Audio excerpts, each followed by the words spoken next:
Good afternoon, everyone. I'm Neil Love from Research to Practice, and welcome to Inside the Issue.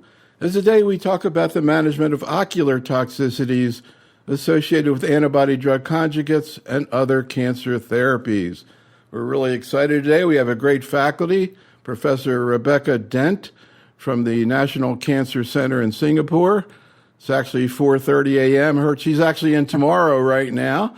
Dr. Hansley, who was with Ms. Richards at MD Anderson Hospital, but now is located at the Sara Cannon Research Institute in Nashville.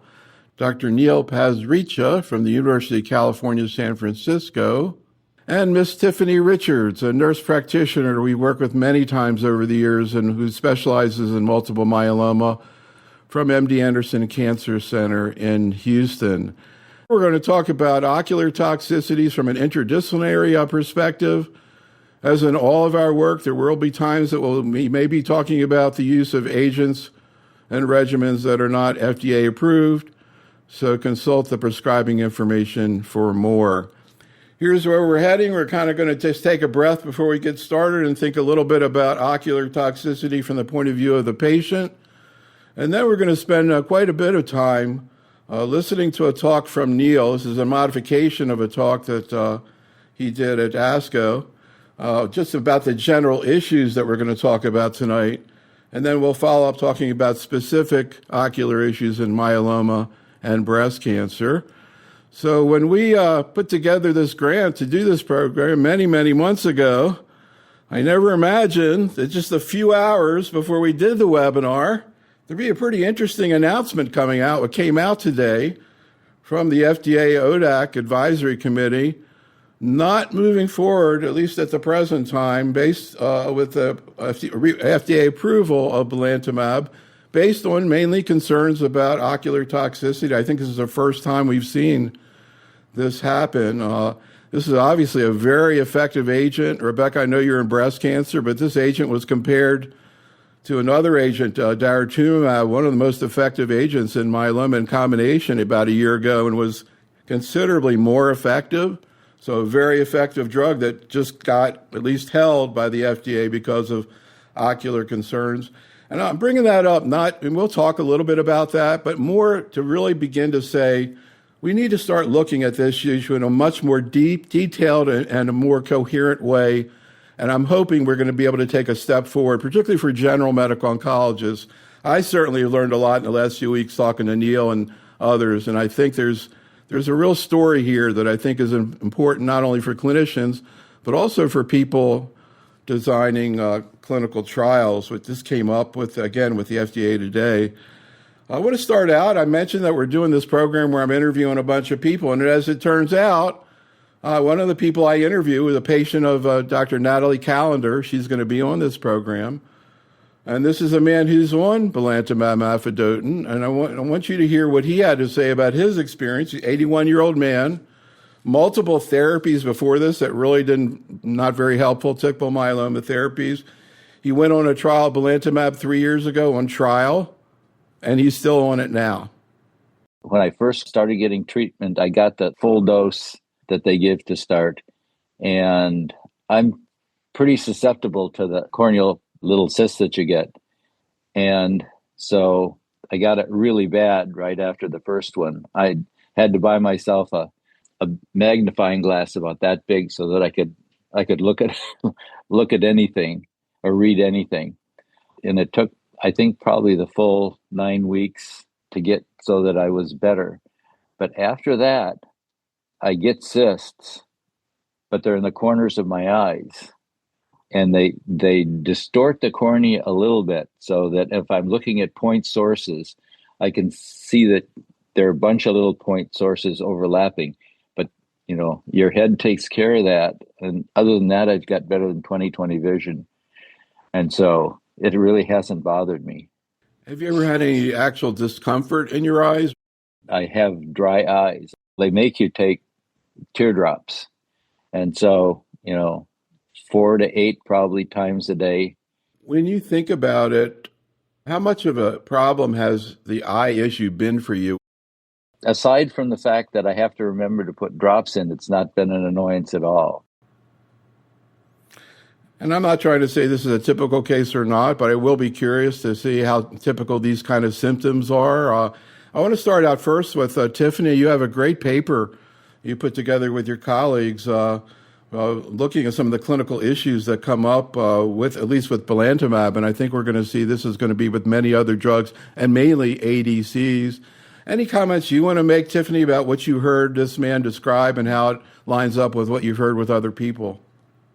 Yeah, I think the keratopathy that we see with belantamab is pretty common. I mean, I think the biggest thing is to make sure that they're, keeping up with their eye drops and that you recognize that even a grade 1, grade 2 toxicity, if it's occurring in the field of vision, like that can be have a pretty huge impact on a patient's quality of life. And I would say that I think in oncology, a lot of times we minimize grade 1 and grade 2 toxicities, not realizing the impact that it has on a patient's quality of life. And I've said that with neuropathy.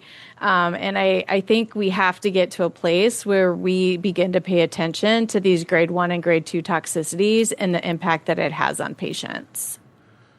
And here's, again, a slide from Tiffany's paper. This is a couple years ago in terms of the algorithm, at least that existed at that time in terms of belantamab. We'll talk more about other ways to do interventions.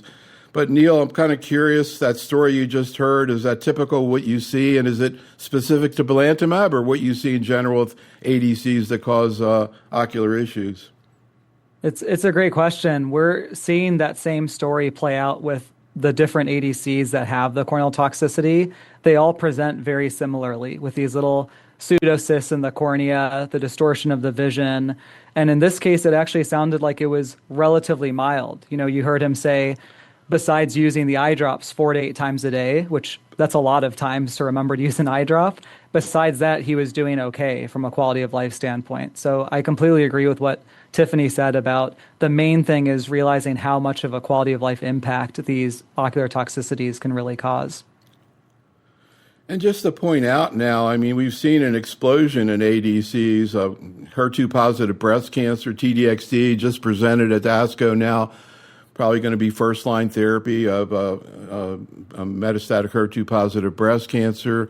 But many of these agents, one of the more recent ones is datopotamab deruxtecan, approved in breast cancer recently now, also approved in EGFR mutant non-small cell lung cancer. Rebecca, we haven't really, I think breast cancer docs haven't seen a lot of ocular issues before. We'll get more into what's been seen with breast cancer, but any general comments about this entity? And also, Rebecca, how patients and family respond to this issue? I hear docs saying, eye is a different story. It upsets patients. What do you find?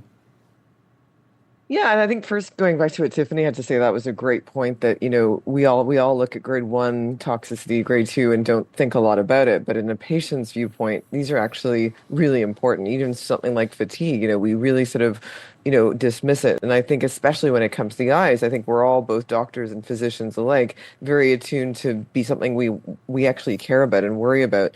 And I think even some of our traditional chemotherapies actually have eye tox that we haven't been so good at proactively treating it or knowing how to manage it or minimizing the impact. So I think this is really highlighted to us that even some of our first generation antibody-drug conjugates like TDM1, actually 5% grade 3 eye toxicity. And so I think there are a lot of lessons that we can now learn from some of these agents that have higher rates, so that now we actually can improve the quality of life. Even in these patients that have smaller rates of eye tox, we now actually have things that we know work and can implement every day in our clinic. And as we'll talk about, such as he mentioned, eye packs and things like that we'll talk about.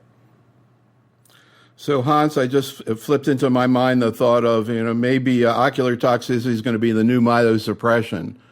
Really, just in terms of seeing it as an entity that we really need to understand. And, you think about all the things we've done to ameliorate or prevent myelosuppression. I'm not saying we're going to have to do as much of that, but we have a concept of it. And that's really what I want to try to see today. Here you can see, starting back with gemtuzumab, this had kind of a rocky course, but the first one is in 2000. And now we're seeing, you can see as we get into 2020, a lot more agents. A lot of great stories in terms of that I've heard of cases. Another antibody drug conjugate in breast cancer, sacituzumab, again at the ASCO meeting. looks like it's going to be now part of first-line therapy for triple-negative breast cancer with an IO. We already have in diffuse large B-cell lymphoma, polatuzumab vedotin is first line. Brentuximab vedotin was first line in Hodgkin, and it'll probably come back in there as well. Bladder cancer and enfortumab vedotin, first line again, pembrolizumab. So a lot of ADCs quickly moving up into oncology. And we'll talk a little bit later specifically about breast cancer and myeloma. But really what I want to do is allow Neel to talk about his vision about what's going on in a lot of these patients and what can be done to ameliorate it. So I'll say that I got hooked up with Neel by we've worked with Hope Rugo for so many years. I don't know how many of you know, but this is kind of like Luka Doncic getting stolen by the Lakers, which went from UCFF to City of Hope. I'm sure San Francisco's in mourning now, but of course we love working with Hope. But I said, Hope, I've been asking anybody, do you know an ophthalmologist that could help explain to us what's going on? And she goes, I have a guy for you. All right, and that led me to watch his ASCO presentation. Here it is. What we're going to do is let him talk for a few minutes and then stop and let the faculty see if they have any comments or questions. So Neel, take it away. Well, thank you so much to the better Neel Love, for having me here. And huge thank you to Hope as well. It's been really awesome working with her, and we're definitely still in mourning. But for those who don't know, I am an ophthalmologist, which means we specialize in the eyeball. But specifically, I am a cornea specialist, which is the very front 500 microns of the eye. And I'm going to be talking about the ocular toxicities, mainly from antibody-drug conjugates, or ADCs, but we'll also briefly touch on some other cancer therapies as well. So the key takeaway points I'm going to discuss is, first, how do we explain what are the ocular adverse events from these ADC drugs? The second is, how can we do a better job of grading and screening for these ocular adverse events? And then finally, just briefly, I'll touch on some maybe better ways to do preventative therapy so that we can treat our patients better. So let's jump right in and talk about the ocular adverse events from ADCs. So this is a ophthalmologist's interpretation of traditional chemotherapies, in which you have the toxic drug and it's killing both the healthy cells and the cancer cells. Whereas in 2000, like Neel mentioned, we had the antibody-drug conjugate first come to market. And it's a really smart idea. Let's link that toxic payload to an antibody and, in theory, have more targeted killing of the cancer cells. So again, that's how the ophthalmologist thinks about antibody-drug conjugates.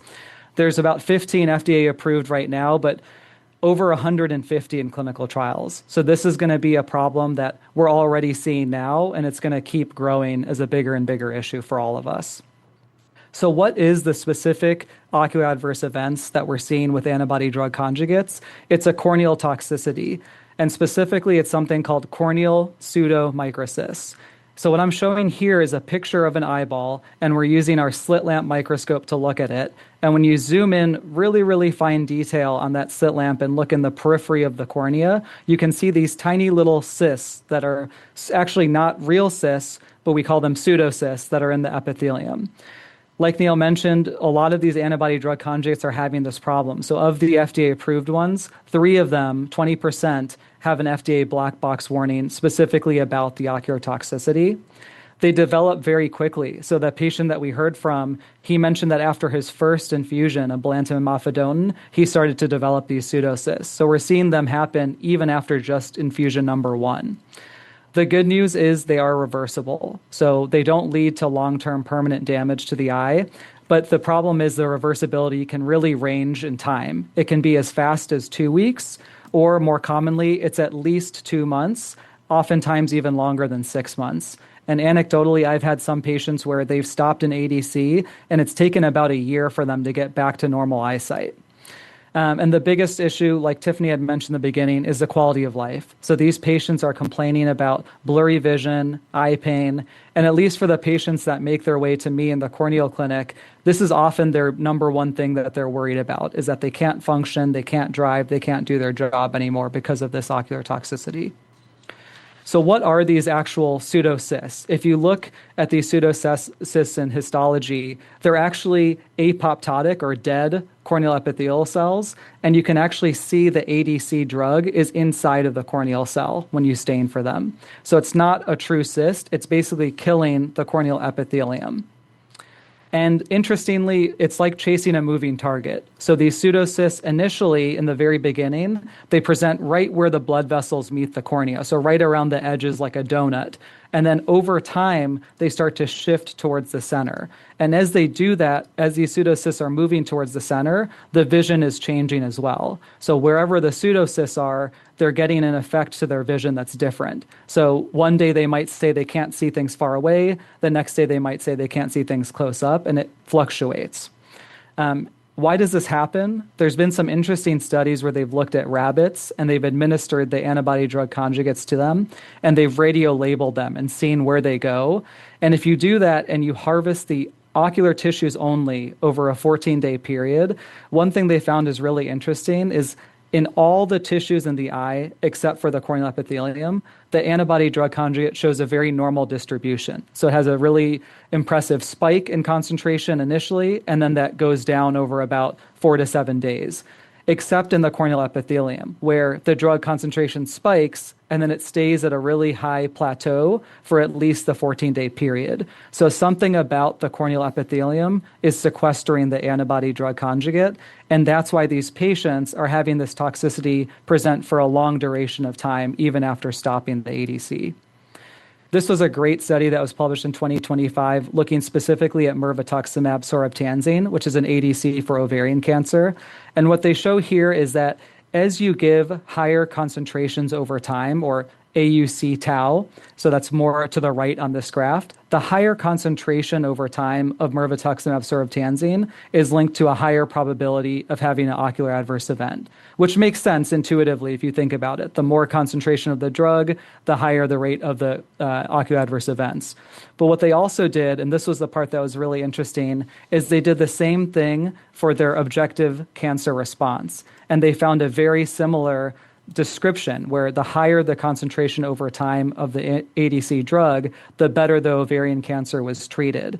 And this is why the ocular toxicity can be a big problem, is in certain ADCs, it can be one of the dose-limiting effects, preventing a higher amount of the agent to be used without causing a higher amount of the ocular toxicity.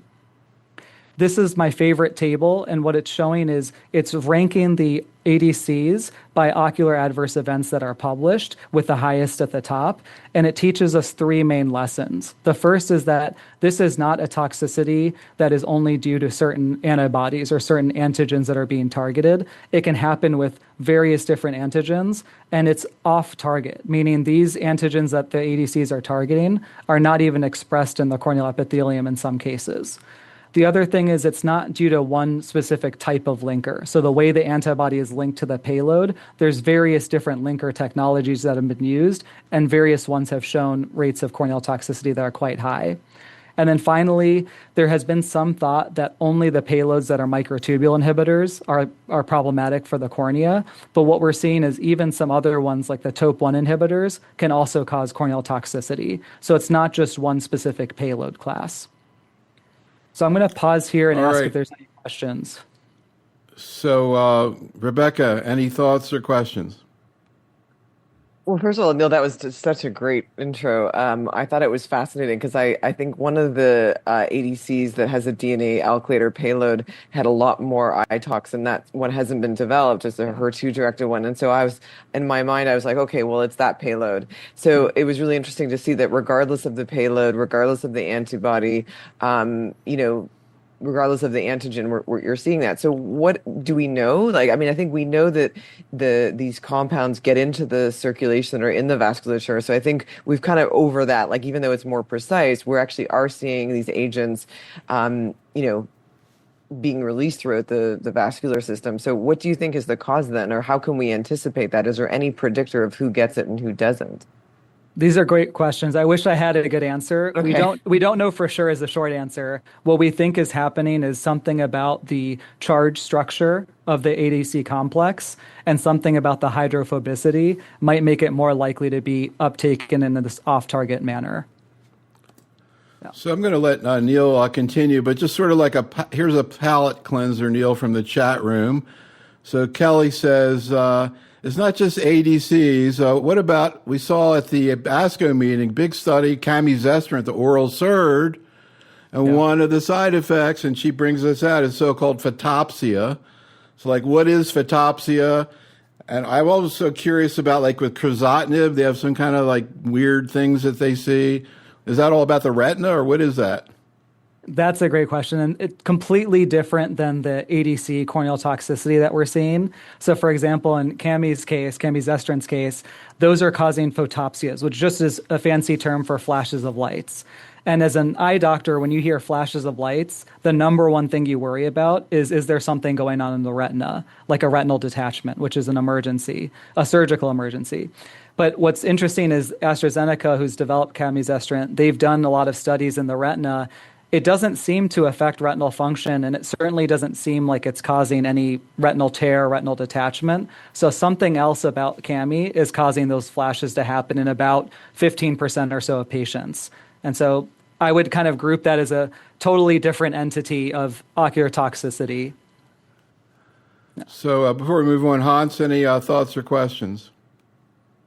Yeah, I thought this was really fascinating, that table that you showed at the end, Neel, just showing, again, as Rebecca mentioned, it's not necessarily target-dependent, linker-dependent, or payload-dependent. I guess my question is, do you notice any different, is the pathophysiology microcyst, that's it? Or do you notice any subtle differences depending on different ADC? Like for instance, when you see a patient, if you're blinded, for instance, to the drug, which I know you're not, would you be able to tell which ADC is causing the toxicity? Is there more granularity to that? That's another great question. As far as the corneal toxicity from ADCs, they all present with that corneal pseudomicrocyst. I will show one little example of an ADC that has the corneal toxicity, that corneal pseudomicrocyst, but also has some conjunctival changes. And that's more thought to be an on-target effect, slightly different than the corneal effect. Okay. So I'll let you keep going, Neel. Now we're talking about prevention strategies. I was bringing up before we started that I was always fascinated by the ADC is used in cervical cancer, tisotumab vedotin, because from the beginning I heard about the people putting ice packs on their face, and I'm like, why aren't they doing this with other ADCs? So anyhow, I think Neel has some insights about that, but you want to talk about prevention strategies. Yeah, it's kind of a sad story because unfortunately, prevention-wise, we don't have a great answer. So you'll see some of these patients are on artificial tears, like the gentleman we heard from, up to 8 times per day, which think about giving yourself an eye drop 8 times per day. That is a lot. And also on corticosteroid eye drops as well. And despite being on both of those, patients can still have very high rates of this corneal toxicity develop. And one of the big issues is this can lead to the ADC having to be interrupted. So either a dose delay, up to 50% of cases, up to 35% can have a dose reduction. And in the worst of cases, we're seeing some patients have to just completely discontinue their ADC.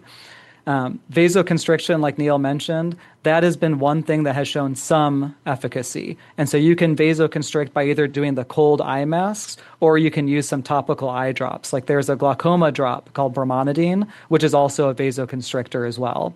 And that has shown efficacy both in a preclinical setting. So again, in those rabbit studies where they administer the ADC to the rabbits, they've shown that those pseudocysts get delayed in their onset when you do vasoconstriction, but the rabbits still develop the corneal toxicity if you wait long enough. And then in patients, like on tisotumab vedotin, which is for cervical cancer, really high rates of corneal and conjunctival toxicity. But when you add a regimen that includes vasoconstriction, you do see a reduction in the ocular adverse events, so from 80% to 60%. And then specifically on the conjunctiva, it goes from 80% down to below 30%. But what's important to note here is that tisotumab vedotin causes both corneal toxicity and that conjunctival toxicity. So it also causes this scarring of the conjunctiva. And we think that that is more related to its targeting of tissue factor, which is heavily expressed in the conjunctiva. So it's more like an on-target mechanism. The other things that have been tried that were really smart ideas is seeing whether you can give systemic or topical antibody ahead of the ADC drug to basically saturate or quench those receptors. And unfortunately, they did not work, at least when they tried this in non-human primates. So they tried first giving the systemic monoclonal antibody, so not the whole ADC, just the antibody component, and giving that ahead of time had no effect on the corneal toxicity. And then same thing with topical eye drop formulas. So trying the topical antibody on the surface of the eye or the topical antigen on the surface of the eye did not reduce the risk of corneal toxicity. So why is this happening? This kind of gets to Rebecca's question on like, what is the underlying etiology here? We think it's this off-target mechanism called macropinocytosis, which is basically just a non-selective endocytosis. And what that looks like is the ADC is in the blood, and these corneal cells are rapidly remodeling their membrane and taking up the whole ADC inside the corneal cell. And there's been studies dating back to 2018 that have really nicely showed this in vitro, that giving a gold standard inhibitor of this process, of this macropinocytosis, reduces the rate of corneal toxicity by reducing the amount of ADC that's entering into the cells. And so that's shown here as less of that green fluorescent ADC inside of corneal cells with higher concentrations of this inhibitor. And then as far as, inhibiting macropinocytosis, this idea has been tested now as more recently in 2 papers last year, and both have shown very similar effects. Adding this macropinocytosis inhibitor in vitro in corneal cell culture seems to do a good job of reducing the corneal toxicity. I'm going to switch gears very briefly and just touch on other cancer therapies that are not ADCs, but that also have ocular adverse events. So one class of them are these immune checkpoint inhibitors, and a good example of that is pembrolizumab. We're seeing about up to 3% of patients can develop some ocular adverse events. By far the most common is dry eye, and it's different than the corneal pseudomicrosis dry eye. It's just more of a classic dry eye targeting the corneal cells. But then also these patients can develop uveitis, which is a term for intraocular inflammation. The good news is that more than 90% of these patients can be managed effectively with just topical eye drops or local steroids and don't need to actually stop their immune checkpoint inhibitor. And then the other big class of drugs that we're seeing ocular adverse events with are MAPK inhibitors. And it's kind of interesting. I've put the MAPK pathway there on the side, but it goes from FGFR to BRAF to MEK to ERK. And where you target the drugs, they have a different ocular adverse event profile. So if you target the BRAF, like dabrafenimab, that causes a uveitis in about 5% of patients.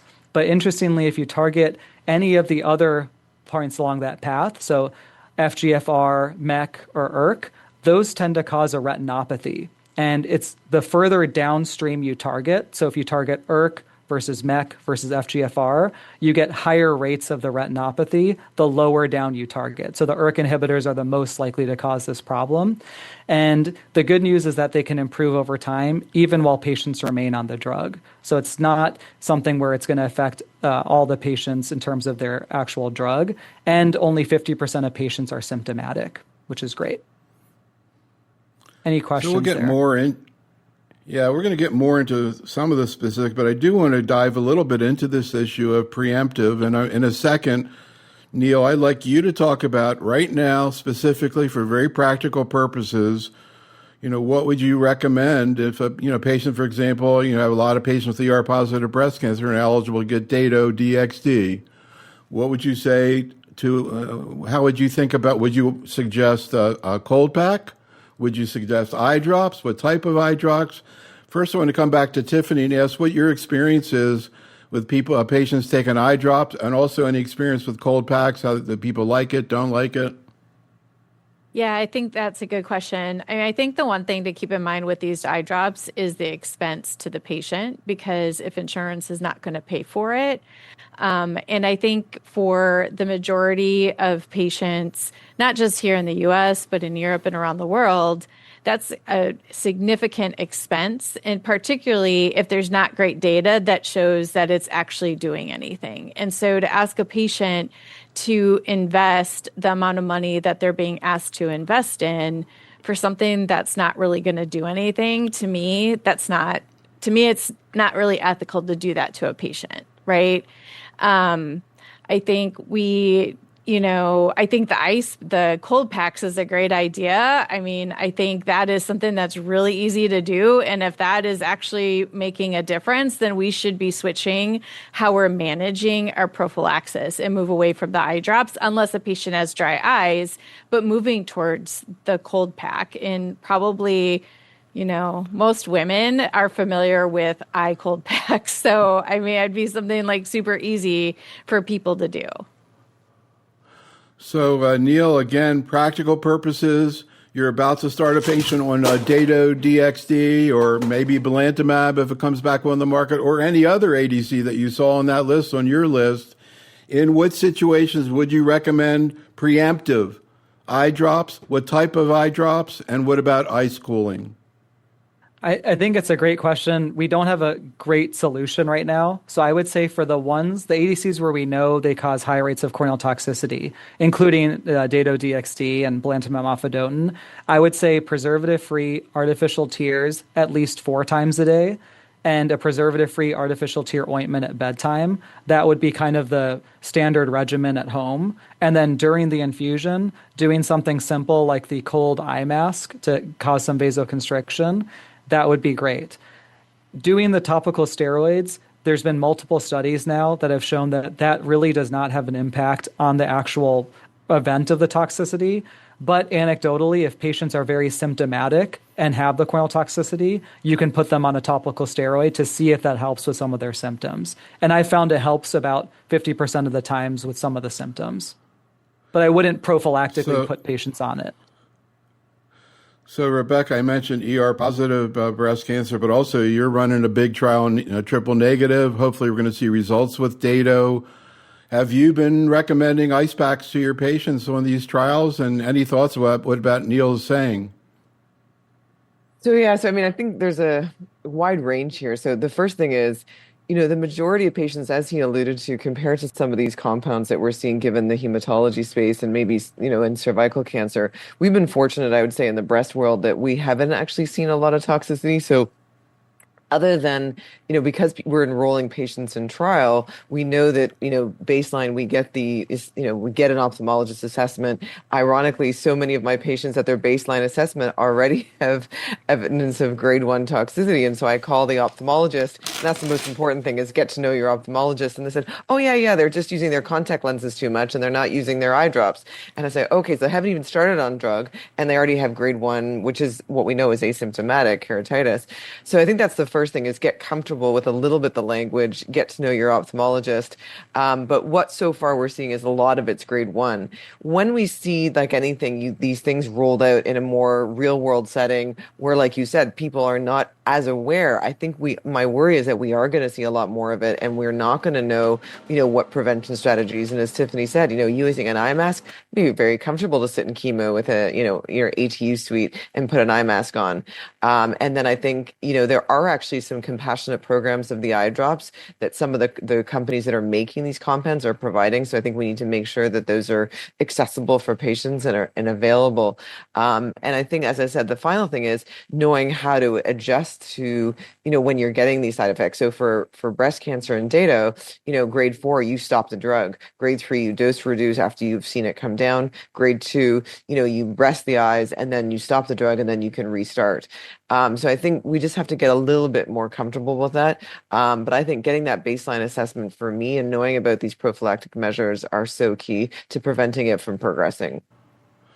Yeah, and again, you ask an oncologist or grade 1, hematologic toxicity or other toxicities, they're not going to know it. We need to start learning these. Neel, any thoughts about what Rebecca said? Also, Neel, ophthalmologists versus optometrists. Yeah, I'll start with that second part first, the ophthalmology versus optometry. I would just group them all together as eye care provider. And for purposes of corneal toxicity or any of the ocular adverse events that we're dealing with, any eye care provider, ophthalmologist or optometrist will be totally equipped to be able to handle this. And I think that's an important distinction because sometimes patients will say, I must see the ophthalmologist only. And specifically, it's an oncology drug, so I need to see an ocular oncologist only. And that is not necessarily the right person for them to see, because those are people who are oftentimes doing surgical management of conjunctival melanomas or intraocular tumors. And you really just need someone who's well versed in the eye to just do an eye exam and figure out what's going on. So that's to that part. And then I agree with what Rebecca said, is that if we can get the sponsors of these drugs to invest in actually providing some of these preventative therapies, to me, that seems like a win-win. It's going to help the patients feel more comfortable and help them use their drug more effectively. So, Hans, I'm curious about your thoughts, but just to add, the man on the video actually has been followed by an optometrist, and he brought up something that, you talk about, examining them, but he talked about how helpful the optometrist was in helping him, use the eye drops and encouraging him to use the eye drops. So it wasn't just diagnostic, but his relationship was kind of therapeutic. Again, before Hans comments, what about, I just saw this pretty disturbing article in Women's Health Journal about LASIK. I don't know, we could probably get into that, but what about people who've had LASIK or contact lenses that are going to get an ADC? I think it gets to the point that Rebecca had made, I think, about how most patients, if they come into or get screened for these eye toxicities at baseline, will have a grade 1 toxicity already there at baseline because of how they're wearing their contact lenses and things like that. So dry eye is very prevalent. LASIK or any type of refractive eye surgery, those will increase the risk of having dry eye, but I don't think it's a reason to say these patients can't get the ADC drugs. So in a second, I'm just going to let you go through to the end. Neel, anything you want to bring up, Hans? Yeah, I would just like to echo the use of preservative-free artificial tears. And so this is something I highly recommend to my patients, for instance, starting on blanketamab mafodotin. And it doesn't necessarily get to the root of the issue, but it does help with the symptomology of the dry eye, gritty eye feeling. And so I do feel that patients benefit from that symptomatically. And I think this kind of just highlights the importance of the multidisciplinary collaboration needed between the eye care specialists and the oncologists. And so, again, just as oncologists, the eye is kind of a black box. But I think, Neel, as you mentioned, we're very comfortable managing myelosuppression, neuropathy, and this will become more of our oncology vernacular to manage eye toxicity. That's what I hope. All right, Neel, let's talk a little bit, and particularly as what you're about to talk about, grading and screening. I think most of us are not too familiar with that or where it needs to be. Absolutely. And this was an issue that came up early on when I started working with Hope Rugo and some of our colleagues on the oncology side, is how do we better grade and screen for these toxicities? So first, I'm just going to show you the common terminology criteria for adverse events, or CTCAE. This was what was given to me when I first started seeing these patients. And there's a couple of problems. The first is you look at the terms. So for example, dry eye and keratitis are separate scale terms for CTCAE. They both kind of represent the same entity when we're talking about ADC corneal toxicity. The other is that they include a lot of words and a lot of signs and symptoms mixed together, like vision and the symptoms. And the other one is that they have no recommendation on what to do with the oncology drug. So those were kind of the main 3 points that we found as limitations, is the mixing of visual acuity with clinical findings, no representative photos, just words, and these ambiguous terms on what to do. And then the FDA kind of sent these modified ocular adverse event scales, which were a little bit better, but had the same type of issue. But one thing that they did is they included a dosing recommendation for each ocular adverse event grade. And what we were finding is that even at baseline, patients were having a lot of this technically grade 1 or technically grade 2 even corneal toxicity, and that was being recommended that they need to delay their dose. And so we were having this disconnect about what do we do with this information, because I would tell the oncologist this is a grade 1 or a grade 2, and they'd say, well, based on this we have to delay the ADC, or unnecessarily basically causing dose delays. So we still thought that there was a limitation here. So this is what led us to create this multi-center interspecialty consensus scale, where we got together a big group of oncologists, ophthalmologists, and importantly, we also included the FDA leadership to say, what can we do better and how can we make these better? So we came up with 6 different new oncology drug-related ocular adverse event scales. And I'll just show you one example. This is the cornea one. And so just looking at it, it's a very clean. So for those who are just on audio only, it has pictures in the middle. It has very simple clinical findings on the left, and it has drug recommendations on the right side. And we appreciated that now it was very easy for me as an ophthalmologist and my colleagues as other ophthalmologists or optometrists to come up with the same grade consistently and to give the oncologist accurate dose recommendations for each level. So it separated the visual acuity from clinical findings, included representative photos, and most importantly, it had appropriate dose delays listed.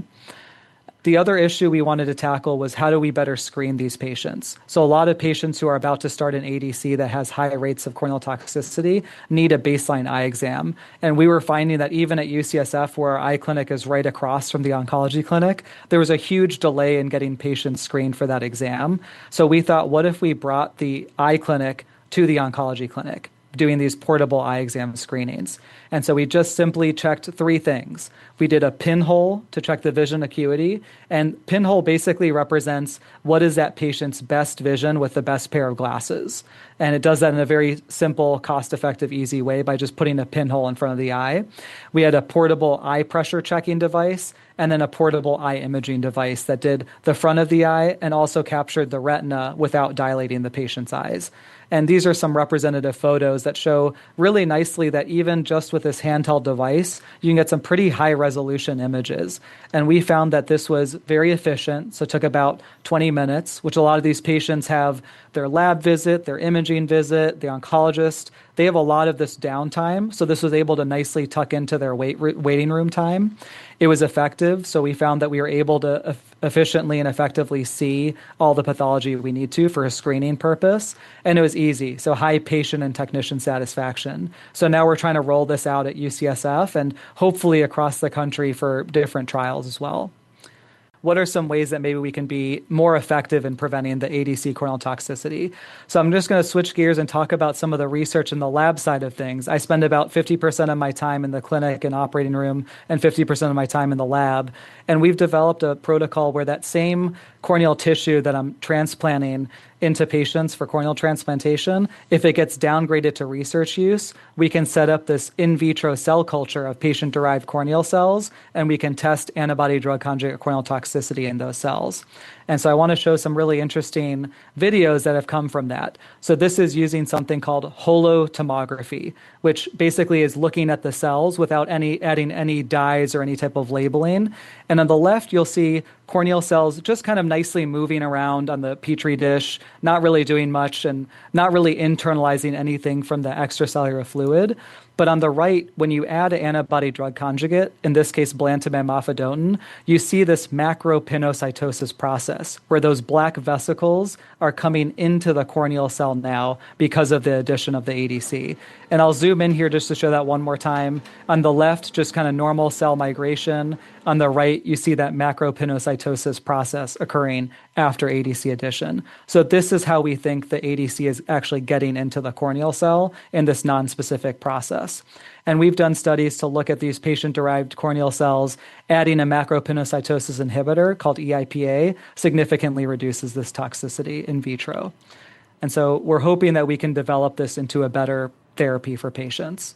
So I'll just end on some key takeaways. The ocular adverse event from antibody-drug conjugates are these reversible corneal pseudomicrocysts, and they cause patients to get eye pain and blurry vision. The grading and screening can be improved, so we can use these consensus grading scales that work a little bit better and maybe think about doing portable eye exam screenings to improve our screening efficiency. And maybe we can target the root cause, macropinocytosis, to better treat this ADC corneal toxicity in the future. So thank you so much again, Neel, for this, and thanks to Hope for introducing me to you. Appreciate it. And thank you. And we do have a few more minutes. We're going to talk a little bit about myeloma and also breast cancer as kind of examples where this might play out. But just real quick, again, from our great chat room, Sir Rachana wants to know, what should be an ideal ocular exclusion criteria for a patient getting Dato-DXd? Would a grade 1 CTCAE keratitis be an exclusion criteria? Satini wants to know, does a history of Sjogren's syndrome mean a patient shouldn't get an ADC? And then Juliana wants to know, what about the nasal spray varenicline for dry eye from ADC? So all three are great questions. So the first two are kind of similar. Is there any type of screening criteria that can rule out patients. So, for example, Sjogren's disease, they get really bad tear deficiency, and that causes a pretty severe aqueous deficient dry eye. And then if they have really severe dry eye, or like Neel, what you mentioned, a history of LASIK, should that be a criteria to stop them from getting ADCs? My take on it is that they should still be allowed to proceed, because this is a different mechanism of corneal toxicity. It's not just a classic dry eye where it's causing aqueous deficiency or a lipid problem where the tears are evaporating faster. It's a very unique and specific corneal toxicity. And I think that even in Sjogren's patients who have very severe tear deficiency, they're still at the same risk of developing these corneal pseudomicrocysts as someone who has a normal ocular surface to start. And then varenicline, which is called Tyrvaya, it's a nasal spray that increases tear secretion, kind of like when you sneeze, sometimes you get more tearing, same idea. It works great as a really good preservative-free artificial tear because it's your own natural tears on the surface. But again, it doesn't get to the root cause of preventing the corneal pseudomicrocysts. So it might have a role in increasing lubrication and improving symptoms, but it won't actually prevent this toxicity from happening. So, Hans, let's talk a little bit about myeloma. And you and your group put out a paper looking at real-world data with belantamab, how it was actually playing out in clinical practice using the Flatiron database when belantamab was approved. And then, of course, it got pulled off the market, not because of toxicity, but because it didn't outperform a standard therapy. And then about a year ago, all of a sudden, we saw these two phase 3 studies, the DREAM studies, DREAM 7 and DREAM 8, comparing belantamab first to bortezomib and then to daratumumab, showing great benefit. And there was a lot of data that came out at the ASCO meeting. There were two big posters just on data from the DREAM studies and other phase 3 studies quantifying and also looking at the reversibility. These are all in the slide deck. We're not going to go through these. These are the two posters. And then again, you had this really great, and there's the FDA document that you can also check out. A lot of data that they put together by the FDA, looking at the incidence, looking at how often people are examined. Huge amount of data that they reviewed coming up to this document today, where sounds like things are getting held up. There's another study out there looking at different doses of belantamab. I know different intervals are being looked at, longer intervals, Hans, between therapy. And then your work, again, looking at the real world play out of this and what you saw there. Again, this is all in the slide deck, but kind of looking like a lot to me, like a lot like the research study results. But what do you take away from this whole scene, Hans? Yeah, I think there's several really important key takeaways. So I think, based on the DREAM 7 and DREAM 8 study, belantamab is a highly effective drug. These were 3-drug versus 3-drug randomized phase 3 studies where there's a very significant benefit in terms of progression-free survival with the belamaf-based combinations. And so it was really not just the benefit, but the magnitude of benefit that really stands out. And seeing progression-free survival of 30 to 40 months with the bela-based combinations was quite impressive. But I think, one of the key aspects of belantamab that's important, I think this kind of goes to the real-world study that you highlighted, Neel, is that, we know that BCMA is an important target in myeloma. And, of course, we know that BCMA bispecific antibodies and CAR-Ts are very effective for our patients. But access largely remains limited for patients in need of BCMA-targeted therapies. And that real-world study, that Flatiron study, was important because the majority of patients actually included in that data set were from the community. And so I think this is so important that this is an off-the-shelf drug that can be administered readily in the community setting. And I think to your point about some of the different dosing sort of intervals, that's the piece that we're learning a lot more about. And I think in my own personal experience with belantamab is that we don't need to dose it every 3 to 4 weeks. Actually, we spread it out to every 8 to 12 weeks. And the ocular toxicity is significantly mitigated through that less frequent dosing interval. And that's ultimately, the way we often give it in the real world. And this is such, we see this over and over in oncology. Dose reduction really can be a very effective way to keep people on therapy without sacrificing any efficacy. Tiffany, any thoughts? And also, the issue of the team dealing with this, the oncology team, not just the physician, particularly in terms of nurses and nurse practitioners, all the logistics that have, I'm fascinated by this in-clinic type assay. Any thoughts, Tiffany? And this is not just about myeloma and belantamab, but about this whole generic issue. Yeah, I mean, I think, being at an academic center, we have a lot of luxuries that most community practices don't have. And I think about the nurse practitioner or the PA who's living in a rural area and is trying to get their patient set up with an optometrist or ophthalmologist, and you're trying to coordinate all this.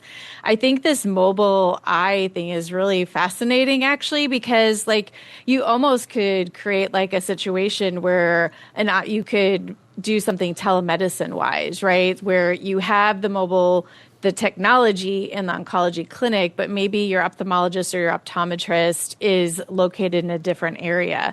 And so that makes that coordination so much easier. And the patient isn't having to drive around trying to get to these different doctor's offices, because that is cumbersome for a patient, particularly our patients who live in the rural areas. I think of our patients in Texas who live in the Valley or live in West Texas. Those are luxuries that they don't have that we have here in Houston.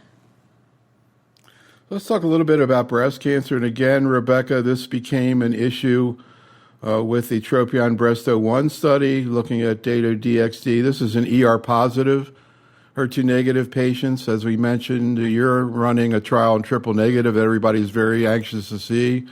There was a benefit seen, enough so that you can see here hazard rate of 0.63 in terms of progression-free survival.